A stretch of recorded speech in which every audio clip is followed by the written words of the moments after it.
BJP പ്രതിനിധി Shri print Mahadev ചേരുന്നു. Print Mahadev, BJPയെ സംബന്ധിച്ച് അഭിമാനകരമായ നേട്ടം, അതായത് 1/4 നൂറ്റാണ്ടിന് ശേഷം ഡൽഹിയിൽ ഭരണത്തിലേക്ക് വരുന്നു എന്നുള്ളതാണ്. ആകെയുള്ള 78 സീറ്റിൽ നിലവിൽ 48 സീറ്റിലാണ് ഇപ്പോൾ വിജയം കണക്കാക്കിയിരിക്കുന്നത്. 22 സീറ്റ് ആം ആദ്മി പാർട്ടിക്കും വിജയമുണ്ട് എന്ന് പറയുന്നു. കോൺഗ്രസിന് ഒരു സീറ്റ് പോലും നേടാൻ കഴിഞ്ഞിട്ടില്ല. ഇവിടെ ഭരണവിരുദ്ധ വികാരം കൃത്യമായി BJP മുതലാക്കി പ്രതിപക്ഷത്തെ വോട്ടുകൾ ഭിന്നിച്ചു. ഇതുകൊണ്ടാണ് BJPക്ക് ഭരണം ലഭിച്ചത് എന്നാണ് പ്രതിപക്ഷത്തെ പ്രധാനപ്പെട്ട നേതാക്കളൊക്കെ പറയുന്നത്. BJPയെ എതിർക്കുന്നവരൊക്കെ അങ്ങനെയാണ് പറയുന്നത്. പ്രതിപക്ഷത്തിൻ്റെ വോട്ടുകൾ ഭിന്നിച്ചത് കൊണ്ടാണ് BJPക്ക് ഇത്തരത്തിലൊരു വിജയം വന്നത് എന്ന് പറയുന്നു. എങ്ങനെ കണക്കാക്കുന്നു ഈ വിലയിരുത്തലിനെ പ്രിൻറ്റു മഹാദേവ്? തീർച്ചയായും ഒരു ഇലക്ഷനിൽ BJP വിജയിക്കുന്ന സമയത്ത് സ്വാഭാവികമായിട്ട് പല ന്യായീകരണങ്ങളുമായിട്ട് പ്രതിപക്ഷ കക്ഷികൾ എല്ലായ്പ്പോഴും വരാറുണ്ട്. പൊതുവെ ഇത്തവണ ഭാഗ്യമെന്നോണം ഇവരാരും തന്നെ നമ്മളുടെ EVM-നെ ഒന്നും കുറ്റം പറഞ്ഞിട്ടില്ല. ഇപ്പൊ പ്രതിപക്ഷത്തിന്റെ ഐക്യത്തെ കുറിച്ചാണ് പറയുന്നത്. നമ്മൾ മനസ്സിലാക്കേണ്ട പ്രധാനപ്പെട്ട ഒരു വസ്തുത, 27 വർഷത്തെ ഡൽഹിയിലെ BJP പ്രവർത്തകരുടെ കഠിനാധ്വാനത്തിന്റെയും ആത്മസമർപ്പണത്തിന്റെയും വിജയമായിട്ടാണ് ഈ വിജയത്തെ ഞങ്ങൾ കാണുന്നത്. അതോടൊപ്പം മാത്രമല്ല, ഈ രാജ്യത്തെ ഏറ്റവും പ്രധാനപ്പെട്ട ചില സവിശേഷമായിട്ടുള്ള ഒരു രാഷ്ട്രീയ സാഹചര്യം കൂടി ഡൽഹിയിൽ ഉരുത്തിരിഞ്ഞു വന്നിട്ടുണ്ട്. നമുക്കറിയാം ഈ കെജ്രിവാൾ എന്ന് പറയുന്ന ഒരു വ്യക്തി, അദ്ദേഹത്തിന്റെ രാഷ്ട്രീയ ഉദയം തന്നെ നമുക്കറിയാം ഈ അഴിമതിക്കെതിരെയുള്ള വലിയ പോരാട്ടം നടത്തിക്കൊണ്ട് ഐതിഹാസികമായിട്ടുള്ള ഒരു ആദർശ പരിവേഷത്തിലാണ് അദ്ദേഹം വന്നിട്ടുള്ളത്. അദ്ദേഹത്തിന്റെ ആദർശം കപട ആദർശമാണെന്ന് ഡൽഹിയിലെ ജനങ്ങൾ തിരിച്ചറിഞ്ഞ് ആ കപട വേഷധാരിയെ ഡൽഹിയിലെ ജനങ്ങൾ പിച്ച് ചീന്തിക്കൊണ്ട് ഡൽഹിയിലെ യമുന നദിയിലേക്ക് മുക്കിക്കൊല്ലുന്ന കാഴ്ചയാണ് നമുക്കിന്ന് കാണാൻ സാധിക്കുന്നത്. അതുകൊണ്ട് തന്നെ ഡൽഹിയിലെ BJPയുടെ വിജയത്തോടൊപ്പം തന്നെ കെജ്രിവാൾ എന്ന് പറയുന്ന കപട ആദർശ മുഖത്തിന്റെ യഥാർത്ഥ വശം ഡൽഹിയിലെ ജനങ്ങൾ മനസ്സിലാക്കിയത് കൂടി BJPക്ക് ഈ വിജയം ഇരട്ടി മധുരമായിട്ടാണ് ഞങ്ങൾ കാണുന്നത്. ഡൽഹിയിലെ BJPയുടെ വിജയം എന്ന് പറയുന്നത് കേവലം ഒരു പ്രതിപക്ഷ സഖ്യത്തിന്റെ അനൈക്യക്കൊണ്ടുണ്ടായ വിജയമൊന്നുമല്ല. കഴിഞ്ഞ 27 വർഷമായി BJP അധികാരം പിടിക്കാൻ വേണ്ടിയിട്ട് അവിടെ പോരാട്ടം നടത്തിക്കൊണ്ടിരിക്കുകയാണ്. അപ്പൊ ഷീലാ ദീക്ഷിതിന്റെ ഭരണത്തിന് ശേഷം അവിടെ അധികാരത്തിൽ വന്ന ഏറ്റവും വലിയ ഒറ്റകക്ഷിയായി മാറിയത് BJP ആയിരുന്നു. അന്ന് പരസ്പരം ബന്ധവൈരികളായിരുന്ന കോൺഗ്രസുകാർ അന്ന് ഈ ആം ആദ്മി പാർട്ടിക്ക്, ഇപ്പൊ സംഭൂജരായി നിൽക്കുന്ന കോൺഗ്രസുകാരുണ്ടല്ലോ, ഈ കോൺഗ്രസുകാർ അന്ന് ചെയ്ത പാപത്തിന്റെ തിക്ത ഫലമാണ് ഇന്ന് അവർ അനുഭവിക്കുന്നത്. ഈ കോൺഗ്രസുകാരാണ് അന്ന് ആം ആദ്മി പാർട്ടിക്ക് നിരുപാധികമായ പിന്തുണ കൊടുത്തുകൊണ്ട് BJP വരാതാൻ വേണ്ടിയിട്ട് അന്ന് പിന്തുണ കൊടുത്തത്. അതിനുശേഷമാണ് ഈ ആം ആദ്മി പാർട്ടി കോൺഗ്രസിനെ സംഭൂജ്യമാക്കിക്കൊണ്ട് 60ഓളം സീറ്റുകളിൽ ആം ആദ്മി പാർട്ടി വരുന്നത്. അന്നും BJPക്ക് 33% വോട്ടും 3 സീറ്റുമുണ്ട്. വീണ്ടും രണ്ടാമത് നിയമസഭാ ഇലക്ഷൻ നടന്നപ്പോഴും BJPക്ക് 34% വോട്ടും 8 സീറ്റുമുണ്ട്. ഇന്ന് BJP 47% വോട്ടും 48 സീറ്റുമായിട്ടാണ് BJP ഡൽഹിയിലെ ഭരണം പിടിച്ചിട്ടുള്ളത്. അതുകൊണ്ട് തന്നെ BJPയുടെ വിജയം എന്ന് പറയുന്നത് ഞങ്ങളുടെ പ്രവർത്തകരുടെ കഠിനാധ്വാനത്തിന്റെ ഫലം. അതോടൊപ്പം തന്നെ കെജ്രിവാൾ എന്ന് പറയുന്ന വ്യക്തിയും ആ പ്രസ്ഥാനത്തിനുമെതിരെ നടത്തിയിട്ടുള്ള BJPയും അവിടുത്തെ കേന്ദ്ര നേതൃത്വമൊക്കെ നടത്തിയിട്ടുള്ള അഴിമതിക്കെതിരെയുള്ള പോരാട്ടം, ആ അഴിമതിക്കെതിരെയുള്ള പോരാട്ടം വിജയിച്ചു എന്നാണ് ഞങ്ങൾ പറയുന്നത്. ഇവിടെ പറയുന്നത് ED ഉപയോഗിച്ചുകൊണ്ട് CBI ഉപയോഗിച്ചുകൊണ്ട് ഇവിടെ കുപ്രചരണം നടത്തുക എന്നുള്ളതാണ്. ഇത് യഥാർത്ഥ വശം ജനങ്ങൾ തിരിച്ചറിഞ്ഞു എന്നുള്ളതാണ് നമ്മൾ മനസ്സിലാക്കേണ്ട പ്രധാനപ്പെട്ട ഒരു വസ്തുത. കാരണം കെജ്രിവാൾ എന്ന് പറയുന്ന സ്വേച്ഛാധിപതി, അഹങ്കാരി, അദ്ദേഹം പറഞ്ഞ ഈ ഡൽഹി തെരഞ്ഞെടുപ്പുമായി ബന്ധപ്പെട്ട് അദ്ദേഹം നടത്തിയിട്ട് വലിയൊരു പ്രസ്താവന ഉണ്ടായിരുന്നു. ആ പ്രസ്താവന ഇതായിരുന്നു. അദ്ദേഹം എങ്ങനെയാ പറഞ്ഞത്? നരേന്ദ്രമോദിയുടെ ഈ ജന്മമുണ്ടെങ്കിൽ ഞങ്ങൾക്ക് ആം ആദ്മി പാർട്ടിയെ തോൽപ്പിക്കാൻ പറ്റില്ല എന്നാണ് അദ്ദേഹം പറഞ്ഞത്. അത്രമാത്രം അഹങ്കാരിയായ കെജ്രിവാളിന്റെ മുഖത്തേറ്റ തിരിച്ചടിയാണ്. ആം ആദ്മി പാർട്ടി മാത്രമല്ല, കെജ്രിവാൾ എന്ന് പറയുന്ന വ്യക്തി കൂടി പരാജയപ്പെട്ടിരിക്കുന്നു. നരേന്ദ്രമോദി രാഷ്ട്രീയ പ്രവർത്തനവും രാഷ്ട്ര പ്രവർത്തനം തുടങ്ങുന്ന സമയത്ത് ഈ കെജ്രിവാൾ ജനിച്ചിട്ടില്ല.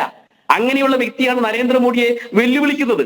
അപ്പൊ അദ്ദേഹത്തിന്റെ സ്വേച്ഛാധിപത്യത്തിനും ഏകാധിപത്യത്തിനും അഹങ്കാരത്തിനും ഏൽക്കുന്ന ഒരു തിരിച്ചടിയാണ്. അതോടൊപ്പം തന്നെ ഡൽഹിയിൽ അഴിമതിക്കെതിരെ BJP നടത്തിയ പോരാട്ടമുണ്ട്. കോൺഗ്രസ്സുകാരാണ് ഈ അഴിമതി ആദ്യമായിട്ട് കൊണ്ടുവന്നെങ്കിലും ഇന്ത്യ സഖ്യത്തിന്റെ ഭാഗമായിക്കൊണ്ട് BJPക്കെതിരെ പ്രവർത്തിക്കുന്നവർ ആദ്യം എത്ര അഴിമതിക്കാരായിരുന്നാലും അവരെ സപ്പോർട്ട് ചെയ്യണമല്ലോ. പിന്നീട് കോൺഗ്രസ്സുകാർ ഈ അഴിമതിക്കെതിരെ മിണ്ടുന്നില്ല.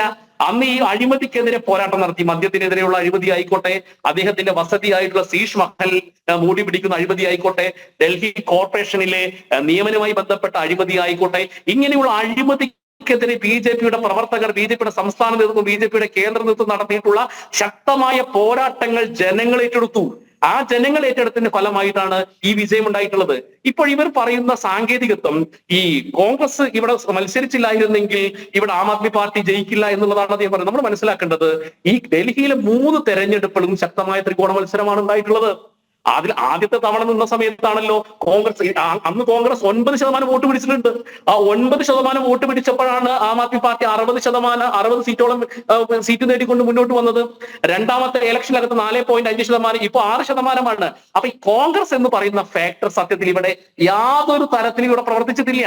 ഇപ്പൊ സ്വതന്ത്രന്മാർക്ക് പോലും കിട്ടുന്ന വോട്ട് പോലും ഈ കോൺഗ്രസിന് കിട്ടിയിട്ടില്ല. അപ്പൊ അതുകൊണ്ട് പ്രതിപക്ഷ ഐക്യത്തിന് അനൈക്യം കാരണമാണ് BJP വിജയിച്ചത് എന്നുള്ള ഒരു കുപ്രചരണം നടത്തുകയാണ്. അത് അവരുടെ സമാശ്വാസത്തിന് വേണ്ടിയിട്ട് ചെയ്യുകയാണ്. അങ്ങനെയാണല്ലോ ഒരു ഇലക്ഷൻ വരുന്ന സമയത്ത് BJPയുടെ വിജയത്തെ ചെറുതാക്കാനും അല്ലെങ്കിൽ വിജയത്തെ ന്യായീകരിക്കാനും ഒക്കെ വേണ്ടി പലതരത്തിലുള്ള കുതന്ത്രങ്ങളുണ്ട്. അതുകൊണ്ട് ഈ കോൺഗ്രസ് നിന്നതുകൊണ്ടാണ് ആം ആദ്മി പാർട്ടി ഇവിടെ വിജയിച്ചു എന്ന് പറയുന്ന നരേഷനിൽ യാതൊരു അർത്ഥവുമില്ല. ഇനി കോൺഗ്രസും ആം ആദ്മി പാർട്ടിയും എല്ലാ മുന്നണികളും ഒരുമിച്ച് നിന്നാലും ഡൽഹിയിൽ BJP പിടിക്കും. കാരണം എന്തായിരുന്നു, ഡൽഹിയിലെ BJPയുടെ ഇലക്ഷൻ പ്രവർത്തനം, അതിന്റെ സ്ട്രാറ്റജി വളരെ ശാസ്ത്രീയമായിരുന്നു. നമുക്കറിയാം ഡൽഹിയെ സംബന്ധിച്ചിടത്തോളം ഒരു പൊതു സവിശേഷതകളുണ്ട്.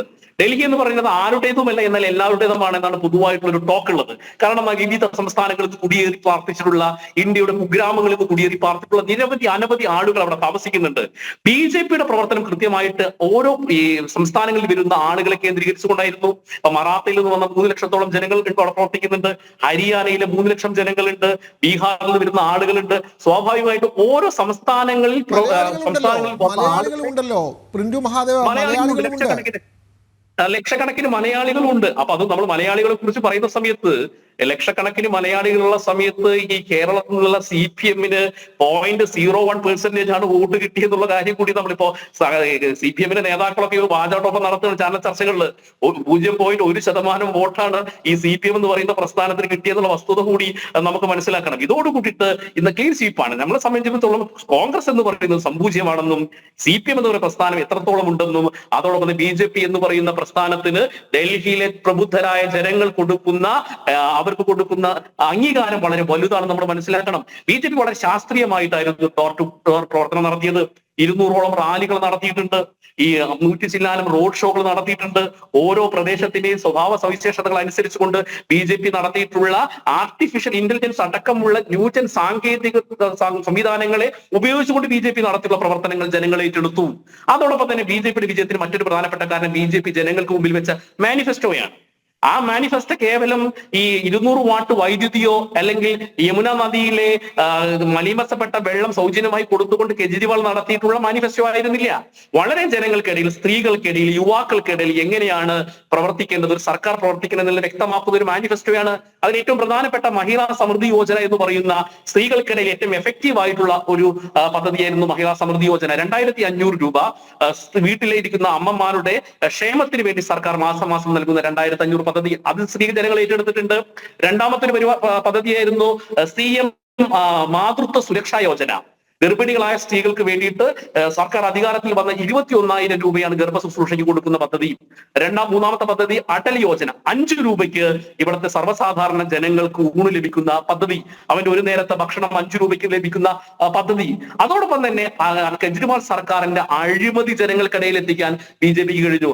അങ്ങനെ കൃത്യമായിട്ടുള്ള സയന്റിഫിക് ആയിട്ടുള്ള ഇലക്ഷൻ മാനേജ്മെന്റ് പ്രവർത്തനം BJP ജനങ്ങൾക്കിടയിൽ നടത്തുന്നു. അടിസ്ഥാന ജനവിഭാഗങ്ങൾക്കിടയിൽ സ്വാധീനം ചെലുത്താൻ വേണ്ടിയുള്ള പ്രവർത്തനങ്ങളുമായി മുന്നോട്ട് പോകുന്നു.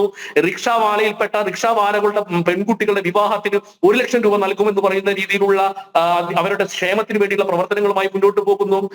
അതുപോലെ തന്നെ ആരോഗ്യ ഇൻഷുറൻസ് പദ്ധതിയുടെ ഭാഗമായി കൊണ്ട് 27 ലക്ഷം ജനങ്ങളെയാണ് ആരോഗ്യ ഇൻഷുറൻസ് പദ്ധതിയുടെ ഭാഗമാക്കുന്നത്. അങ്ങനെയുള്ള ജനകീയമായ പദ്ധതികളുള്ള ഒരു മാനിഫെസ്റ്റോ ജനങ്ങൾക്ക് മുമ്പിൽ സമർപ്പിക്കുന്നു. ആ മാനിഫെസ്റ്റോ ജനങ്ങൾ ഏറ്റെടുക്കുന്നു. 10 വർഷത്തെ സോഷ്യൽ ഓഡിറ്റിംഗ്, ആ 10 വർഷം കൊണ്ട് അരവിന്ദ് കെജ്രിവാളും ആം ആദ്മി പാർട്ടിയും എന്താണ് ഡൽഹിക്ക് നൽകിയതിന്റെ സോഷ്യൽ ഓഡിറ്റിംഗ് ജനങ്ങൾക്ക് മുമ്പിൽ BJP അവതരിപ്പിക്കുന്നു. ഇത് ജനങ്ങൾക്കിടയിൽ വലിയ രീതിയിലുള്ള സ്വാധീനം ഉണ്ടാക്കുന്നു. ആ സ്വാധീനമുള്ളത് കൊണ്ട് തന്നെയാണ് അടിസ്ഥാന ജനവിഭാഗം, മധ്യവർഗം, ഏറ്റവും ഉയർന്ന വിഭാഗത്തിൽപ്പെട്ട ആളുകൾ, IAS, IPS അടക്കുന്ന ഉദ്യോഗസ്ഥ വൃത്തങ്ങൾ എല്ലാവരും BJPക്ക് അനുകൂലമായി ചിന്തിക്കുന്ന സാഹചര്യം ഉണ്ടായത്. അത് കേവലം ഒരു പ്രതിപക്ഷ അനൈക്യം കൊണ്ടുണ്ടായ നേട്ടമല്ല. ശാസ്ത്രീയമായി ഇലക്ഷൻ മാനേജ്മെന്റ് നടത്തി 10 വർഷമായി ഡൽഹി, കാരണം നമ്മൾ നോക്കണം ഡൽഹിയുടെ സാധ്യത വളരെ വലുതാണ്. കാരണം ന്യൂയോർക്കിനെ പോലെ, ടോക്കിയോ പോലെ ഉള്ള ഒരു അന്താരാഷ്ട്ര മെട്രോപൊളിറ്റൻ നഗരമാകേണ്ട ഡൽഹി, ആ ഡൽഹിയെ ഇന്ന് ആം ആദ്മി പാർട്ടിയുടെ 10 വർഷത്തെ ഭരണം കൊണ്ട് ഇന്ന് നോക്കൂ, കേരളം പോലെ തന്നെ ഏറ്റവും വലിയ സാമ്പത്തിക പ്രതിസന്ധിയുള്ള ഒരു സംസ്ഥാനമായിട്ട് ഡൽഹി മാറിയിട്ടുണ്ട്.